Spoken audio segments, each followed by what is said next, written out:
சுற்றி வளைச்செல்லாம் பேச நான் விரும்பலைங்க. உண்மையை நான் உங்கள்கிட்ட ஓப்பனாக சொல்லிடுறேன். அதுக்கப்புறம் நீங்களே டிசைட் பண்ணிக்கோங்க.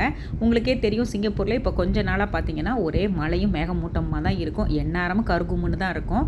ஸோ மழை இல்லாமல் இருக்கிறது ரொம்ப ரேர் தான். அப்படிப்பட்ட சூழ்நிலையில் நான் அப்போ தான் ஊர்லேருந்து வந்திருந்தேன். ஸோ ரொம்ப டயர்டாக இருந்ததுனால எல்லா ஒர்க்கும் முடிச்சுட்டு ஒரு நைட் ஒரு 10:30, 11 போல் தாங்க மாவாட்டி வச்சுருந்தேன். சரி, வெளியில் இருந்த மாவு கூட என்னோட மிஸ்டேக்கில் தான் பொங்கிருச்சுன்னு வச்சுக்கோங்க. ஃப்ரிட்ஜில் எங்கேயாவது மாவு பொங்கி பார்த்துருக்கீங்களா? அது எல்லாம் நம்ம வீட்டில் தாங்க நடக்கும். நம்ம ஒன்று பிளான் பண்ணால் அது ஒன்று நடக்கும் அப்படின்னு சொல்லுவாங்க. அது எதுக்கு பொருந்ததோ இல்லையோ, நம்ம வீட்டில் ஆட்டுற மாவுக்கு சூப்பராக பொருந்தும். வேஸ்ட்டாக போன மாவு கூட கொஞ்சமாக தண்ணி ஆட் பண்ணி நல்லா டைலூட் பண்ணிவிட்டு செடிகளுக்கு ஊற்றிட்டு அப்படியே சிங்கையும் கழுவி விட்டுட்டேன்.